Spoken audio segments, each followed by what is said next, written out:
Everyone ৰিচিপিয়েঞ্চি অন্য এটা ভিডিঅ'লৈ পুনৰবাৰ স্বাগতম জনাইছোঁ। আজি এটা ঘৰুৱা ভিডিঅ' হ'ব।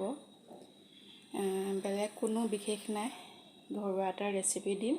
সকলোৱে ভিডিঅ'টো স্কিপ নকৰি শেষলৈকে চাব বুলি আশা ৰাখিলোঁ।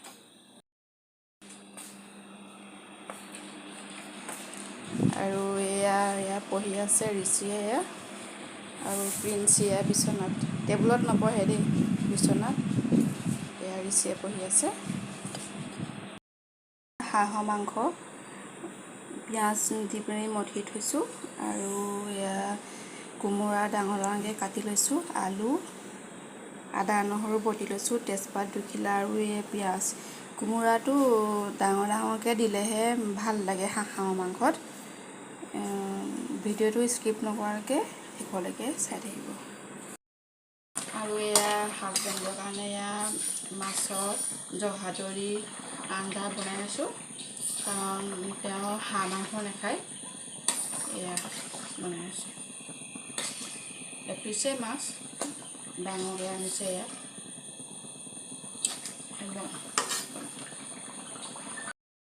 এয়া মাছৰ আঞ্জা ৰেডি, গোল নেমু চেপি দিলে আৰু এয়া ধনিয়া কুটি দিলে, হৈ গ'ল মাছৰ আঞ্জা। আৰু এইফালে মই হাঁহ মাংস বনাবৰ কাৰণে তেল দি ল'লোঁ। অলপ তেল সৰহকৈ লাগে বাৰু হাঁহ মাংসত।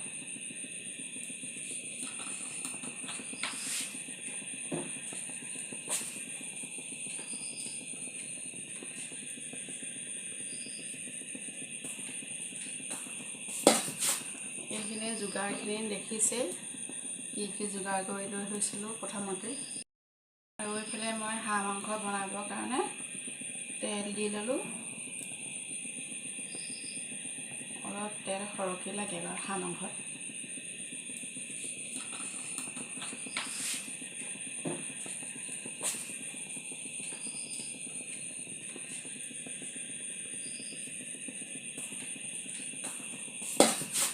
এইখিনি যোগাৰখিনি দেখিছে, কি যোগাৰ কৰি লৈ থৈছিলোঁ প্ৰথমতে। তেজপাত দুখিলা দিছোঁ,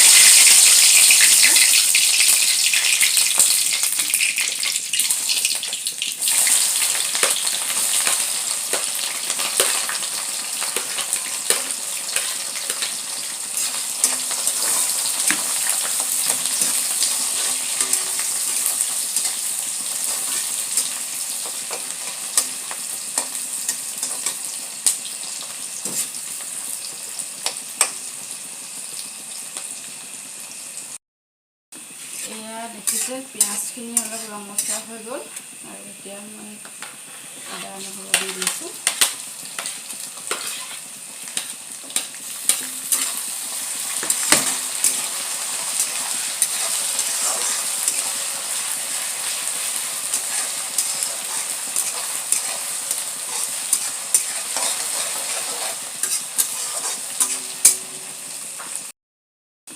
এয়া দেখিছে পিঁয়াজখিনি অলপ ৰঙচুৱা হৈ গ'ল, আৰু এতিয়া মই আদা নহৰু দি দিছোঁ।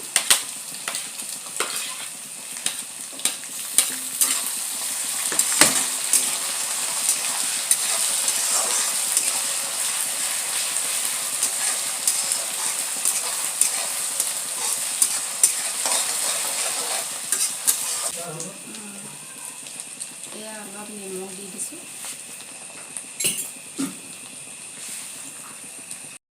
এয়া অলপ হালধি দি ল'লোঁ জোখমতে, আৰু ভালদৰে লৰাই লৈছোঁ।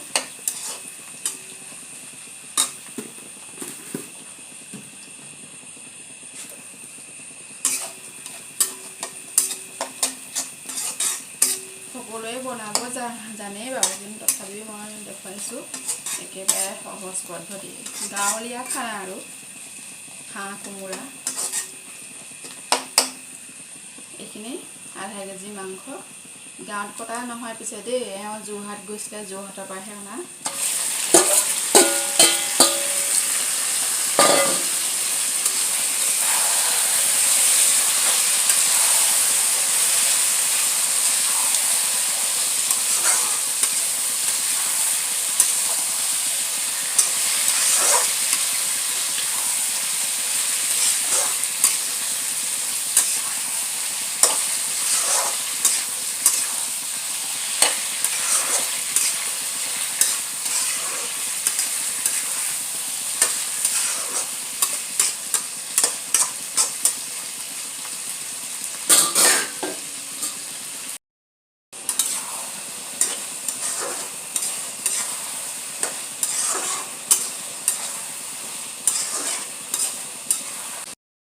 আৰু এয়া মাংসখিনি অলপ ক'লা ক'লা কালাৰটো আহিছে।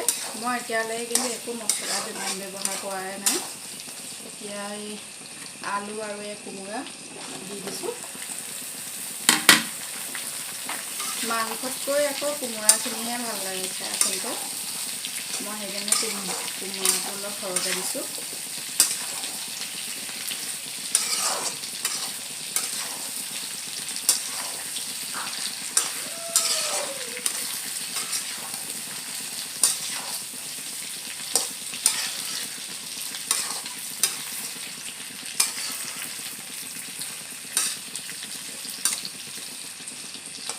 আৰু এতিয়া মছলা ব্যৱহাৰ কৰিম।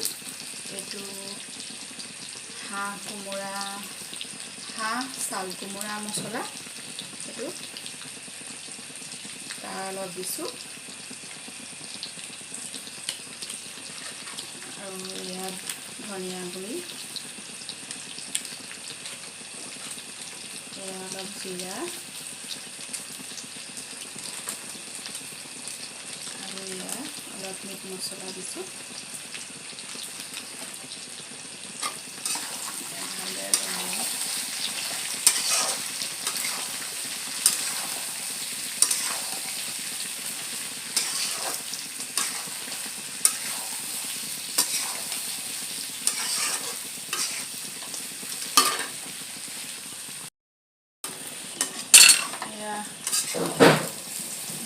অলপ ৰঙা পৰিছেগৈ আৰু এয়া অলপ পানী দি দিছোঁ।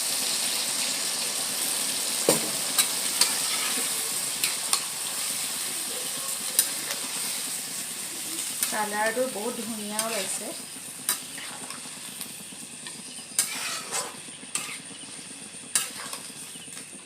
হাঁহৰ যিটো কালাৰ হ'ব লাগে, মানে যিটো ক'লা কালাৰ হৈছে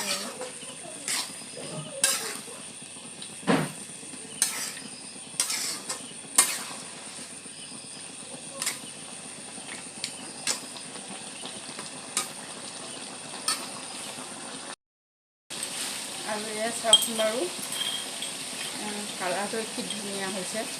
আৰু এয়া গৰম মছলা, গোটা গৰম মছলা দেই,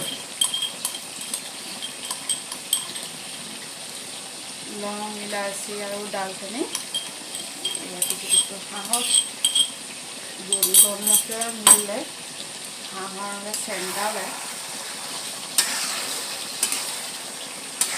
ইয়াত কোমোৰাটো গলিছে বাৰু।